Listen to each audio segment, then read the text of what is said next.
gente marcar aqui a minha invasão no filtro no Instagram da professora Daniela. Escolhi essa data e esse horário pra gente ter. E aí, gente, como que vocês estão? Vão me contando. Hoje a gente vai ter a live com a Lívia. E a Lívia vai conversar um pouco com a gente sobre a experiência dela com o PPS, né? A Lívia já é nossa aluna desde a segunda turma, eu acho. E eu vou dar uma guardadinha pra ver se a gente espera que ela entre. Deixa eu só dar uma olhadinha aqui, se eu sei fazer isso. Tá cheio de mensagens. Eu aqui invadindo o perfil da Prof. Dani, tá, gente? Quero só ver, eu não tô acostumada com essas tecnologias. Que bom ver vocês. Espero que a professora Ana Carolina entre logo. O professor Daniel, se puder, disse que vai dar uma chegada aqui também. Então vamos ver se a Lívia já entrou.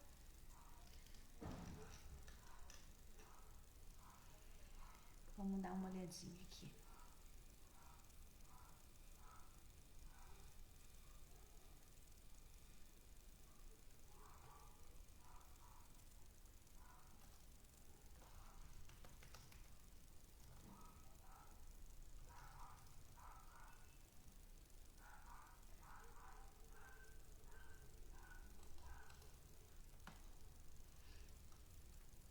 Vamos ver. Bom, vou começar então contando para vocês aí de algumas novidades que a gente tem. A gente está bem no meio da nossa jornada.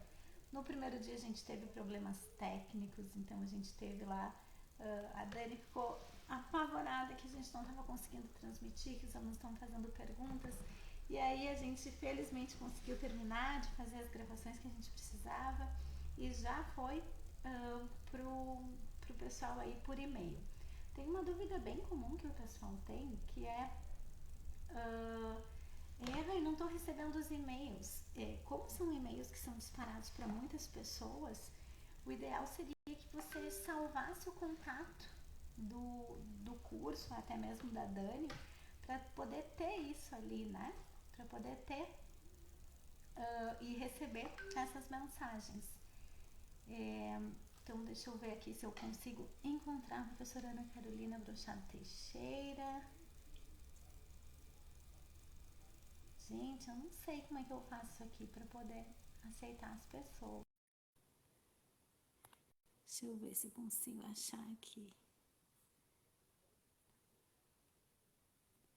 Deixa eu ver se eu consigo, gente, que a coisa é meio lenta aqui pro ser humano que não tá acostumado. A Dani vai me dizer. Oi, Consegui!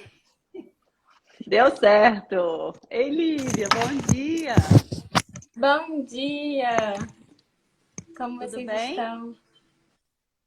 Tudo bem. E esse frio, hein, Tudo Simone? ótimo. Tá gelado, gente. Eu não sei o que aconteceu. Entrou inverno, eu acho, e não nos avisaram. Nossa, que Aqui no delícia, Rio né? não tá Né, frio, Lívia? não. Aqui hoje tá Como E tá aí, aí? chovendo, gente? tá friozinho. E aí, gente, bora começar então? Bora, bora, bora. Hoje você tá de Prof. Dani, né? Tô de Prof. Dani, tô invadindo o perfil, até botei uma marquinha, tá vendo que eu botei aqui uma marquinha do dia da minha invasão? Ah, entendi. Você tá... Ah, Bom, eu gostaria de começar então dando as boas-vindas para a Lívia, dizer que é uma alegria estar com você, dizer para o pessoal É mesmo. Ó, que assim, que é super amada, super, enfim. E se você pudesse, Lívia, explica um pouco para o pessoal qual é o contexto da sua atuação, como é que é, o pessoal deve estar olhando, nossa, essa menina é tão jovem, né? Como que funciona isso? A gente já passou vocês por que não isso, né, sabem, né? Carol? Jovem arrasa. primeiro eu queria agradecer a vocês pelo convite. Estou realmente muito honrada de estar numa live com professores que eu admiro tanto e profissionais que eu admiro tanto também.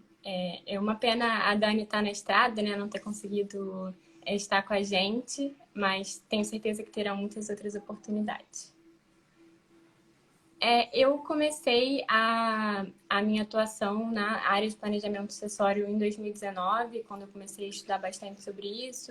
No escritório também trabalhava com isso e hoje continuo trabalhando.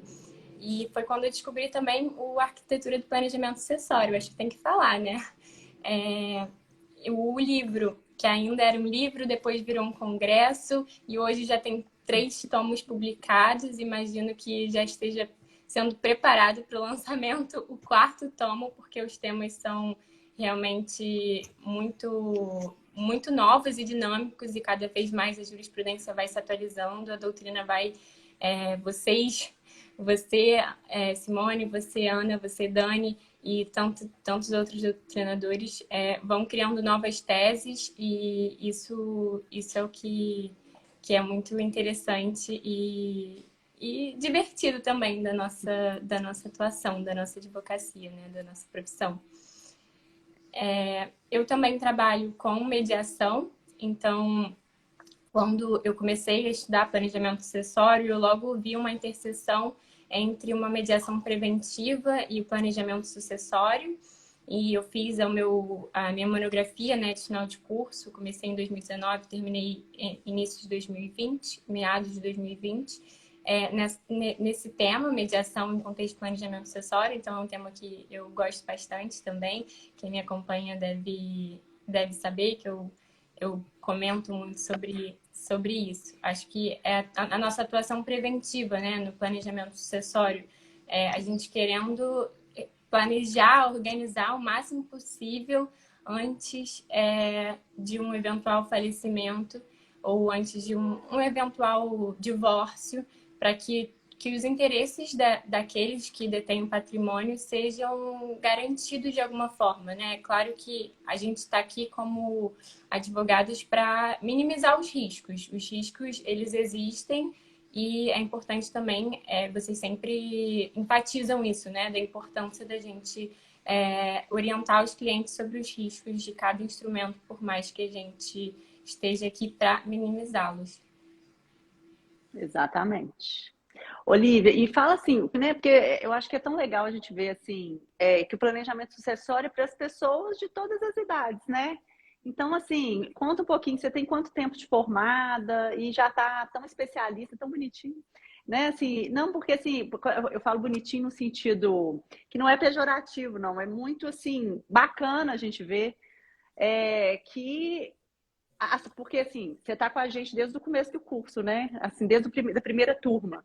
Então é tão legal, né? Eu te falei aquele dia que a gente encontrou, a gente vê assim, nem vou te falar o seu crescimento, porque eu acho que você já veio muito pronta, sabe? Mas assim, a sua dedicação, as suas intervenções, as suas perguntas quando você fala, sabe? São perguntas que já trazem uma bagagem e de uma experiência muito grande. Então, assim, você já falou, olha, você estuda nos livros, né? Você fez um curso. Então, assim, eu acho que é legal até para você inspirar aí outras pessoas, né?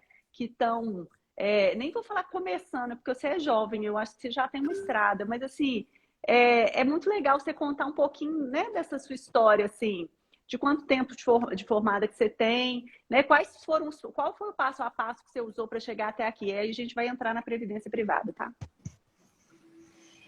Eu acho que o curso foi fundamental e juntamente... Então, quanto tempo de formado, né? Só para eu ficar alinhada com as perguntas. Eu me formei em agosto de 2020, por conta foi no início, né, da pandemia ainda. E logo em seguida, eu acho que logo em seguida já teve o primeiro congresso, né, do planejamento sucessório, eu já estava super envolvida e vocês começaram muito atuantes também a fazerem lives e eu fui acompanhando muito as lives de vocês, todas as palestras, quando tinham eventos presenciais ainda do IBDFAN, congressos, enfim. E logo depois também, eu acho que foi em 2020 ainda que lançou o curso, não foi? Ou não? Foi ano passado, foi né? Foi em 2021, início de 2021, né? Foi 2021. Foi 2020 foi o congresso. Parece que tem mais tempo.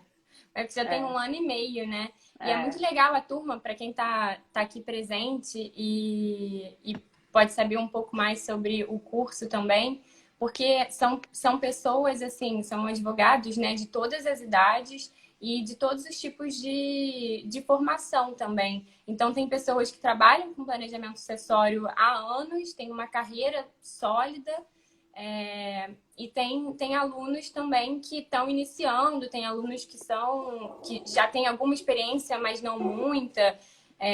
Então, é muito complementar.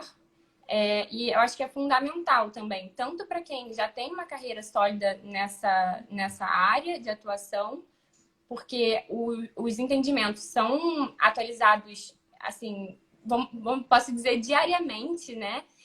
Inclusive, o nosso tema da Previdência Privada, a gente pode comentar um pouco sobre isso, como está dinâmico e como hoje, infelizmente, a gente não vai poder trazer ainda uma uniformização para vocês, um entendimento claro de como a corte está decidindo, porque ainda está em decisão, ainda em julgamento.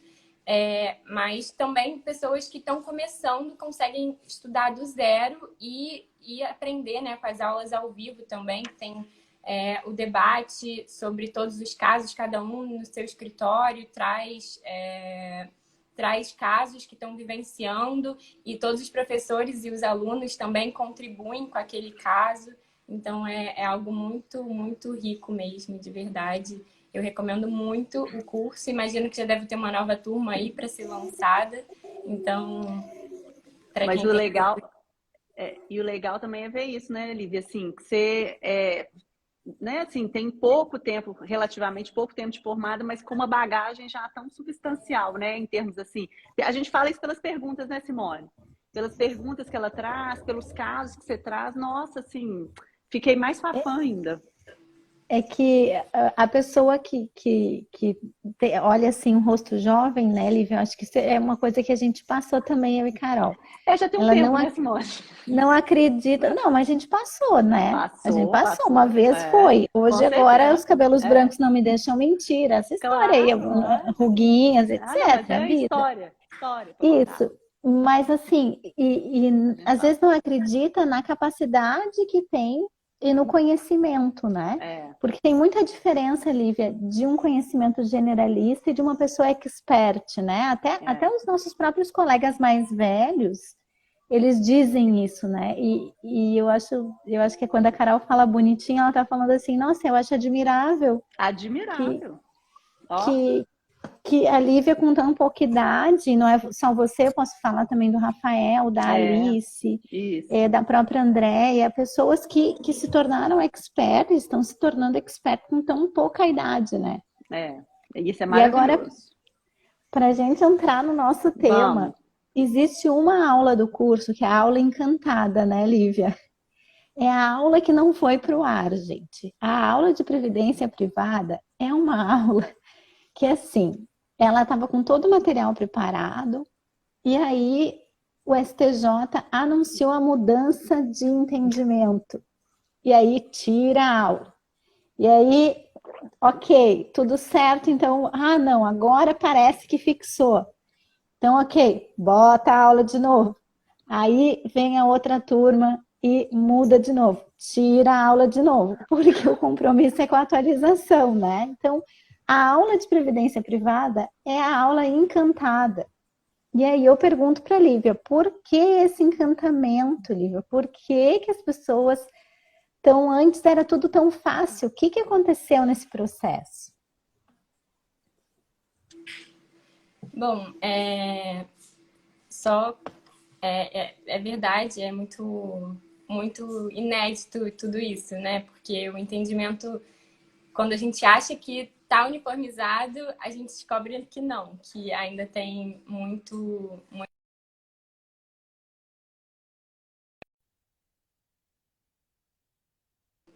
Tá funcionando? Porque Tá funcionando.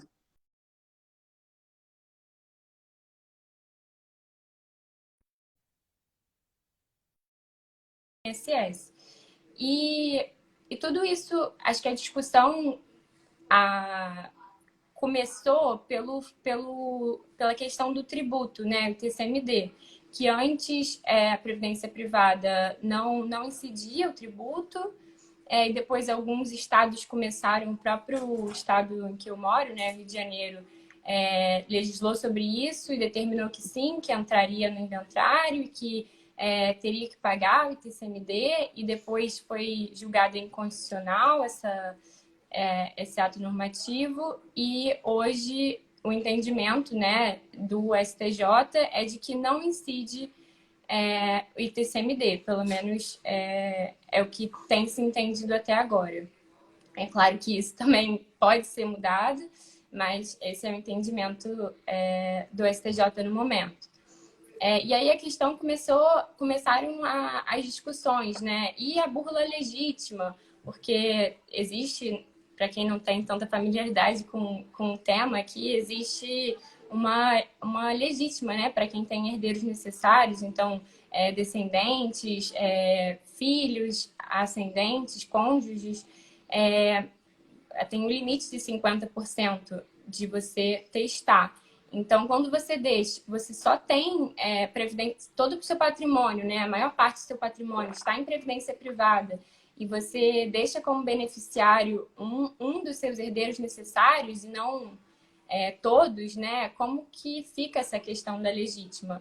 Então, começaram a ter vários julgamentos sobre fraude à legítima, utilizando previdência privada, e acabou começando a se pensar como fazer para combater essa fraude, né? A gente tem visto muito na jurisprudência o quanto, em vez da gente, quando há fraude, quando há má-fé, se punir aquele que está utilizando desse recurso da má-fé, está se punindo de uma maneira geral, todo mundo legislando de uma forma a criar institutos jurídicos para evitar a fraude de forma geral, né? Como se a má-fé fosse presumida, o que não deveria ser, né? A boa-fé deveria ser presumida. Vocês querem fazer alguma pergunta? Senão eu vou começando a falar. Eu acho que vamos contextualizar assim. Logo lá no início, né, Lívia? Conta pra gente como é que era antes, assim. Tradicionalmente, qual é a característica da previdência privada? Antes de tudo, antes das discussões. Como é que sempre foi? A característica seria ser uma natureza previdenciária mesmo, né? Então, a ideia é que você fosse aportando ao longo da vida um montante todos os meses, para que ao final da sua vida você pudesse ter uma previdência. Então, tem o período de acumulação, né? O período de investimento, e depois o período que você passa a receber quando você se aposenta. Enfim, tem todo um cálculo para você passar a receber a renda, né? Começar a receber essa pensão complementar ao INSS. Então, essa é a característica primordial da previdência privada. Mas muito acabou... Pode falar, Simone, que eu vi que você está fazendo... Não, e aí o que as pessoas começaram a fazer? As pessoas descobriram isso, né, Lívia? Que isso tinha uma característica de previdência, e os brasileiros sempre encontram um jeitinho de inventar uma coisa. E aí começaram a vender o verdadeiro planejamento sucessório, começaram a vender, faça planejamento sucessório por previdência. E o que as pessoas começaram a fazer? As pessoas começaram a utilizar a previdência privada como investimento, né? E pensaram, não vai incidir ITCMD, que é o Imposto de Transmissão Causa-Morte, já é uma vantagem. Eu posso deixar para quem eu quiser, porque não entra no inventário. Então, eu coloco lá qual é o meu beneficiário, não preciso nem fazer um testamento. Eu deixo para quem eu quiser, então eu não preciso me preocupar com a legítima, com os meus herdeiros necessários. Então, começou a haver pessoas que, com 70 anos de idade, pegavam todo aquele patrimônio, aquela renda aquela reserva financeira que foi constituída ao longo de toda uma vida, e colocar na previdência privada, que não era esse o intuito, né? Porque estava muito próximo da pessoa se aposentar e ela começaria a receber a renda muito tarde. Então, meio que desvirtuou o conceito, né? O objetivo de previdência complementar para um investimento. E aí foi assim que começou. E também com relação a quem era casado, né, no regime de comunhão parcial de bens, por exemplo, começou também a ter algum tipo de burla com relação a isso, né? Coloca na previdência privada porque não vai entrar na partilha, e aí só o homem ou só a mulher, por exemplo, tinha previdência privada, e a princípio, provavelmente eles pensavam, aquilo lá vai ser para nossa vida, para quando a gente for idoso, e na verdade só um fazia previdência privada, o outro não fazia. Esse valor que era aportado na previdência privada acabava diminuindo de alguma forma a reserva, o patrimônio do casal, e isso não era partilhado. Até que o STJ, depois de muitos julgamentos nos tribunais, né, decidiu, a terceira e a quarta turma tem esse entendimento, que ainda pode mudar, né, porque está na Corte Especial agora, de que deve sim ser partilhado quando se está na fase ainda de acumulação. Então, quando não se começou ainda a receber, claro, a previdência privada aberta, né? A gente não está falando aqui da previdência privada fechada, aberta, aquela que toda e qualquer pessoa pode fazer, se utilizar. Então, teria um caráter de investimento quando se está indo na fase de aporte, né? E isso faria com que deve ser partilhado num eventual divórcio, numa eventual dissolução de união estável. Isso eu acho que é bem importante a gente falar, que era essa questão assim, dessa diferenciação, né, da previdência fechada para aberta. Porque a fechada é aquela, gente, só para esclarecer, assim, que o STJ já definiu que não se partilha, porque tem o caráter personalíssimo. Então, é daquelas pessoas que estão vinculadas, por exemplo, a determinadas instituições. Então, aqui em Belo Horizonte, por exemplo, a gente tem a CEMIG, tem o Banco do Brasil, né? Tem aquelas. Então, o funcionário daquela instituição quem faz, né, através lá de uma entidade né, que atua ali complementarmente, abre a previdência em que a pessoa contribui, mas a empresa também contribui. E assim, eu que não sou funcionário dessas instituições, quero fazer, eu não posso, porque é personalíssimo, da característica, da circunstância daquela pessoa, né, ser funcionário daquela instituição. Então, assim, é por isso que o caráter, nesse caso aqui, né, a função de aposentadoria fica muito mais evidente do que uma função de investimento. Então, é por isso... Já vou, Simone, já estou acabando. É por isso que, assim, que o STJ, nesse caso, nesse assunto de previdência fechada e previdência aberta, o STJ já falou, a previdência fechada não se comunica, né? Nem com o cônjuge.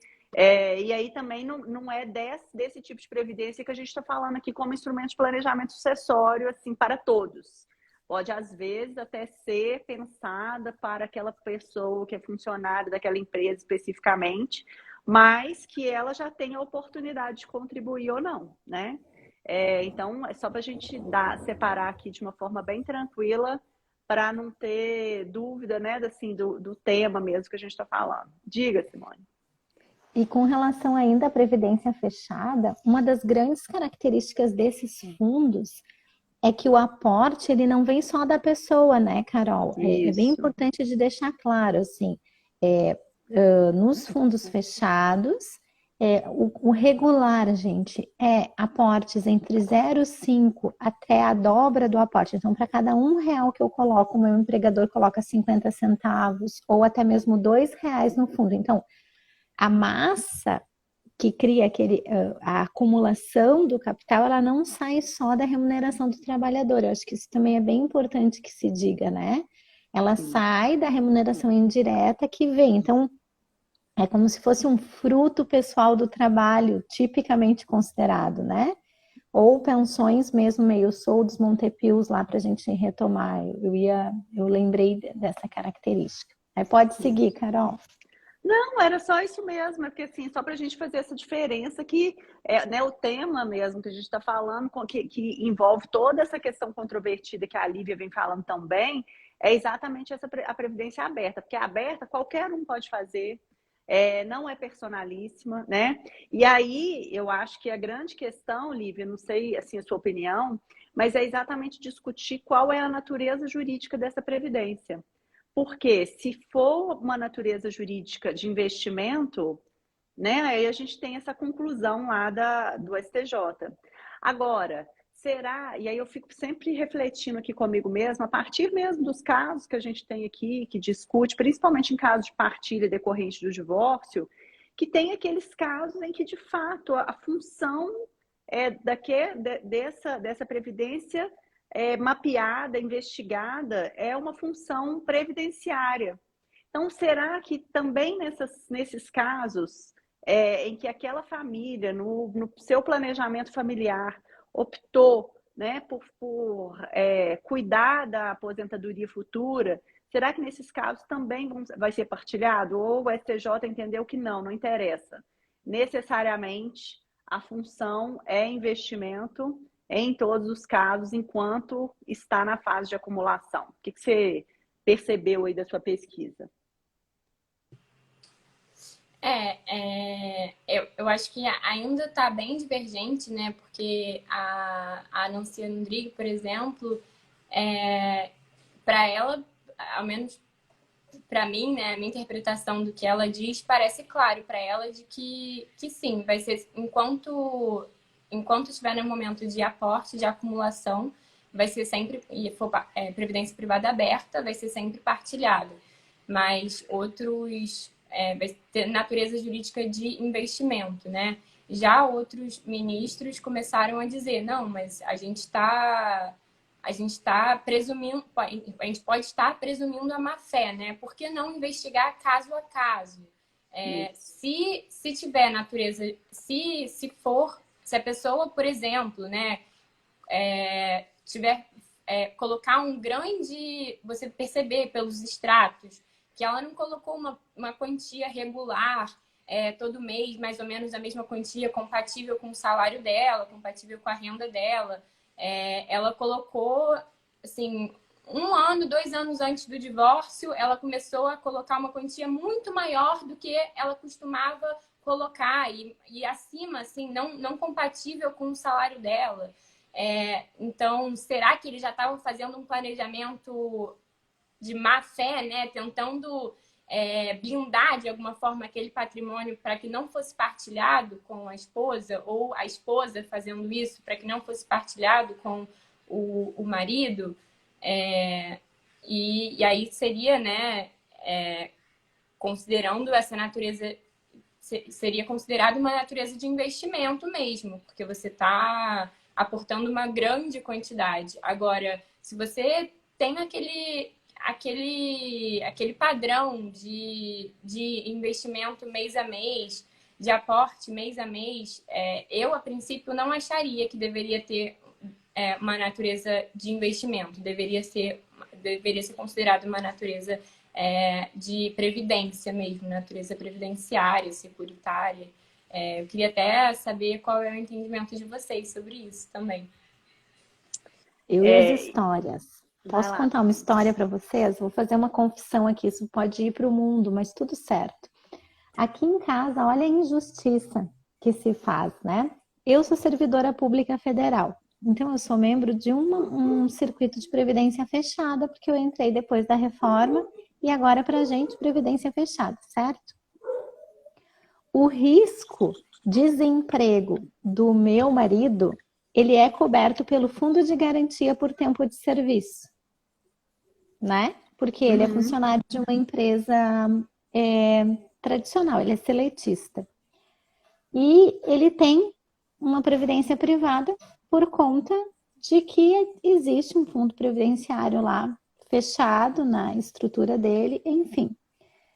Se nós olharmos para o risco, desemprego e olharmos para o fundo de garantia, que não é o tema dessa live, mas que agora está sendo compreendido como necessidade de partilha, é um risco que somente o Rodrigo corre de ter comigo, porque eu não tenho fundo de previdência, eu não tenho FGTS.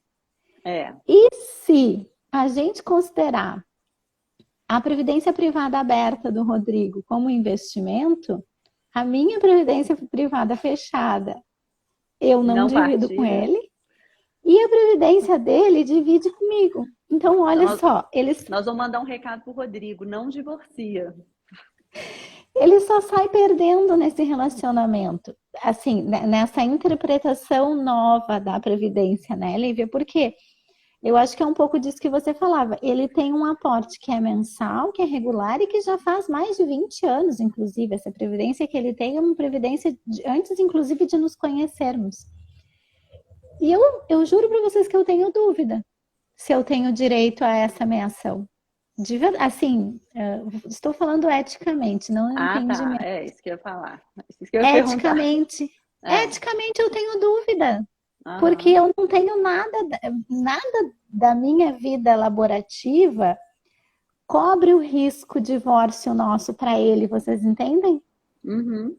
É como se eu tivesse blindada e ele completamente exposto, porque se ele divorciar de mim, o fundo é metade meu, e se ele divorciar de mim, a previdência privada dele é metade minha. A minha tá garantida. E ele tem um risco muito maior de desemprego, não que isso vai acontecer, do que você, né? Que tem uma estabilidade muito maior. Então, realmente, esse tipo de situação que me faz pensar sobre a análise caso a caso, né? Porque pode se tornar disfuncional, né? A grande questão é essa, quer dizer, se você estabelece isso, e aí assim, eu tô até pensando nisso, Lívia, pensando assim, quando a gente foi fazer o livro lá do o Direito de Família, né, com o professor Tepedino, nós empacamos, né, nessa parte da Previdência, exatamente por causa disso. Olha, e aí, como é que vai ser e tal? Ou esteja, né? Lá, quando a gente fez a primeira edição, ainda não tinha não tinha chegado ainda para a decisão no STJ. Já tinha chegado, já estava lá, mas não tinha decidido. E aí, o recorte que a gente fez foi exatamente uma abordagem funcional. E a gente manteve, mesmo depois da decisão do STJ. Que é o quê? Olha, é necessário uma análise casuística, uma pesquisa profunda de qual era o planejamento familiar desse casal, para a gente se entender se na perspectiva desse planejamento familiar, a natureza jurídica da Previdência era uma natureza de investimento, né, porque tem lá vantagens tributárias, etc., ou se era uma natureza jurídica de aposentadoria. Né? Então, por exemplo, um casal que não necessariamente os dois têm essa previdência no futuro, né? São profissionais liberais. Então, assim, é necessário uma investigação mais ampla, né?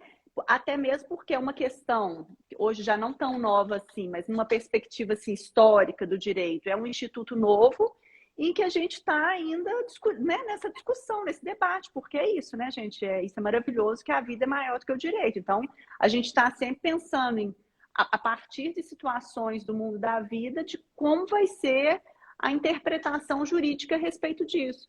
Então, assim, eu ainda acho mesmo que essa investigação casuística, ela é mais justa, sabe, para aquele caso. Tanto na perspectiva da partilha de divórcio, agora, na perspectiva do planejamento sucessório, de certa forma, talvez a gente esteja mais evoluído dentro dessa linha de funcional. Porque aí a gente consegue perceber mais, identificar mais, através dos recortes do caso. Você mesmo trouxe vários elementos para nos ajudar a refletir se fazia parte de um instrumento de planejamento sucessório, certo, lícito, maravilhoso, porque quando a gente está falando de planejamento sucessório, necessariamente nós estamos falando de uma prática lícita, ou se nós estamos falando de instrumento de fraude, né? E aí, assim, esses elementos que você trouxe, eles são super importantes, nos ajudam a separar o joio do trigo. Vamos falar assim, né? E aí, nesse contexto, é que eu acho que a gente pode evoluir, assim, de reflexões e etc., né? E trabalhar isso, olha, de certa forma, que eu acho, Lívia, assim, até tô te incentivando, né, você sabe, a escrever aí um artigo, alguma coisa assim, a trazer em termos assim de parametrização mesmo, sabe? Até para ajudar a jurisprudência, né? Eu acho que nós, como doutrina, a gente tem que fazer esse papel. É, e quando eu falo de parâmetros, eu não estou falando nem de elementos fechados, não. São algumas pistas, vamos chamar assim, né? A partir até desse mapeamento da jurisprudência, de algumas pistas que pode orientar, pode ajudar os magistrados na hora desses julgamentos e, sobretudo, também ajudar os advogados na hora do planejamento sucessório, né? Quer dizer, quando a gente vai aconselhar aí um cliente a tomar alguma medida como essa, por exemplo, ou um seguro, ou fazer uma previdência, né? Eu acho que assim é bem importante para os advogados também terem essa noção. Olha, qual que é o caminho da licitude, né, gente? Desculpa, qual que é o caminho da licitude? Porque é esse o caminho que a gente quer trilhar aqui. Nós não estamos querendo nada diferente disso, né? Diga aí, Simone.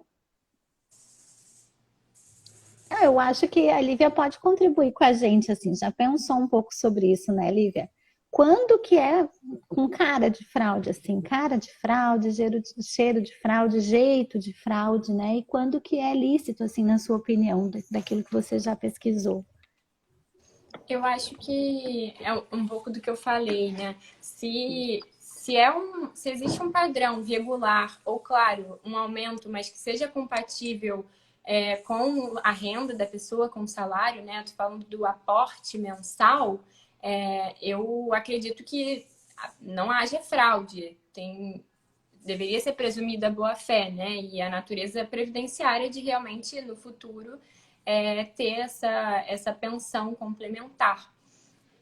Agora, quando se faz um aporte muito, muito volumoso, ou no momento próximo a um divórcio, alguns anos antes do divórcio, ou no momento de idade muito avançada, né? Então, com 70 anos, não estou dizendo que 70 anos é uma idade muito avançada, mas no sentido de planejamento sucessório já é uma idade que se parece, né? Se você não vai ter tempo mais de receber aquela pensão complementar na idade que você o faria se você tivesse começado a fazer esse investimento desde novo.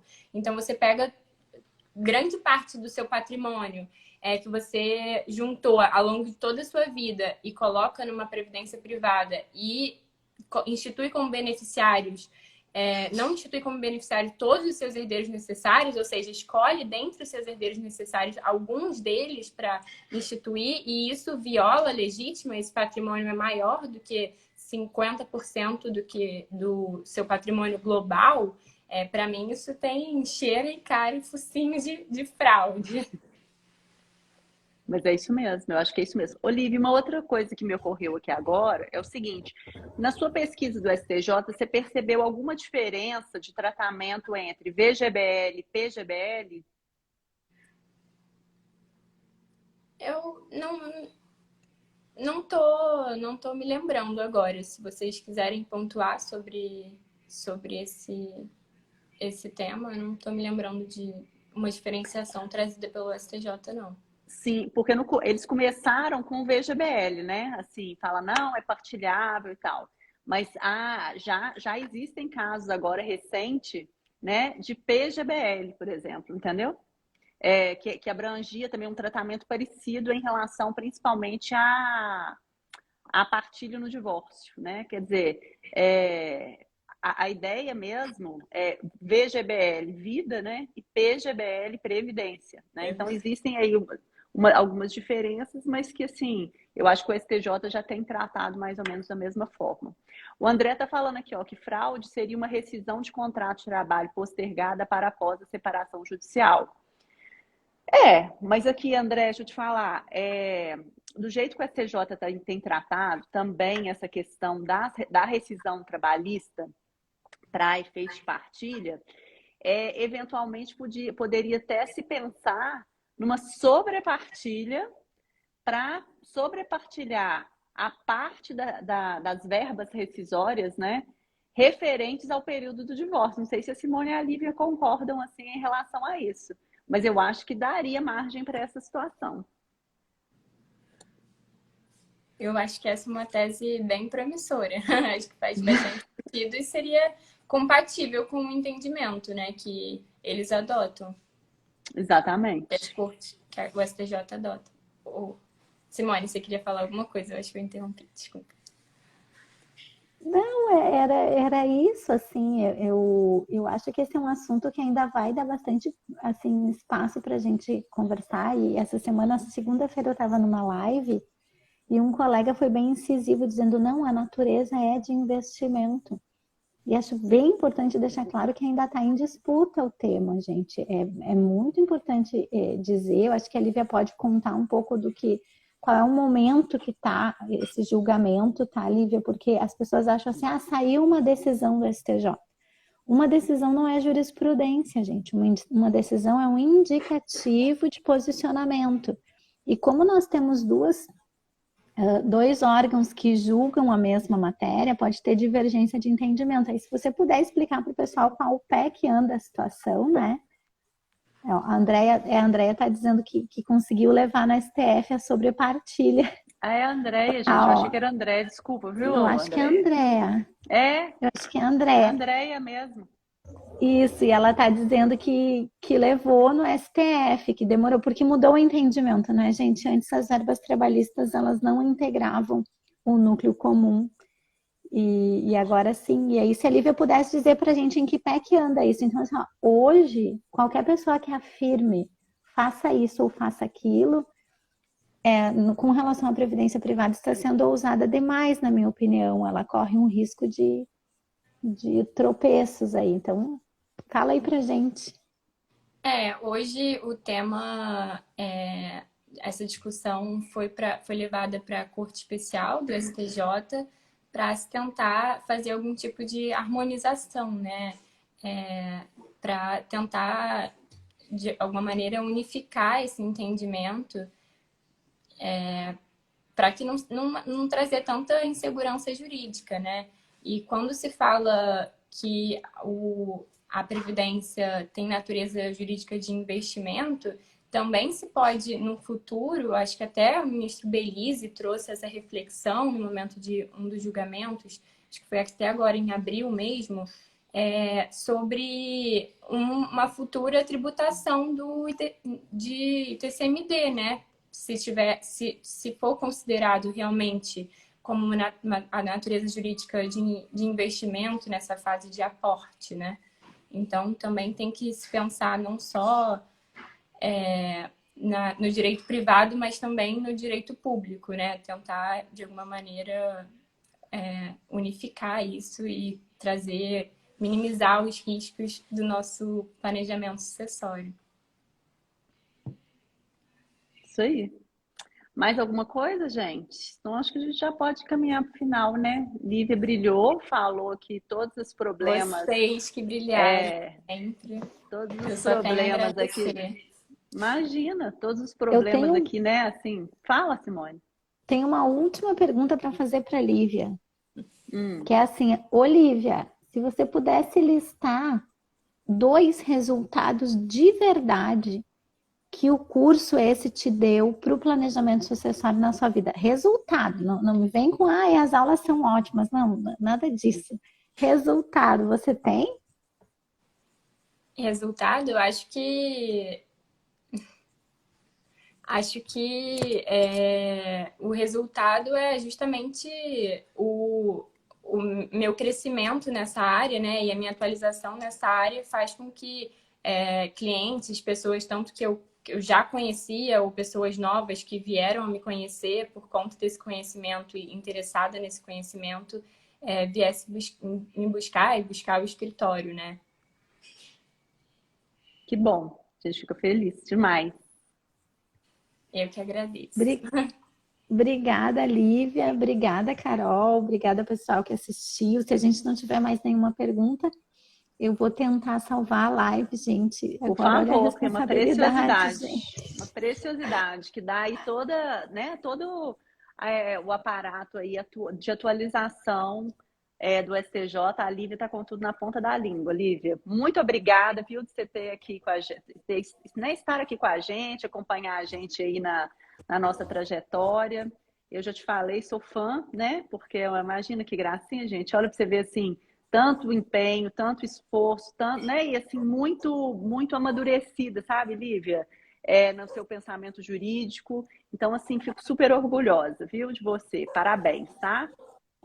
E Parabéns. eu parabenizo vocês por trazer esse conhecimento para todo mundo, como doutrinadores que são e professores que são, que transmitem tanto conhecimento nessa área e em tantas outras, né? Com livros, artigos, cursos, palestras, lives. Então, vocês são uma inspiração. Ai, gracinha. Hoje eu recebi a visita da Leiva, ó, que está aqui com a gente na live. Ela está aqui na sala do lado, aqui, assistindo a gente. Veio tomar um café comigo, maior prazer, que também é nossa aluna lá do curso. Beijo na Leiva, ó. Beijo, Um beijo para vocês. Beijo. Simone, salva a live. Beijo. Tá, agora. Obrigada a todos agora, que estão assistindo. Isso mesmo. Obrigada. Um beijo, gente.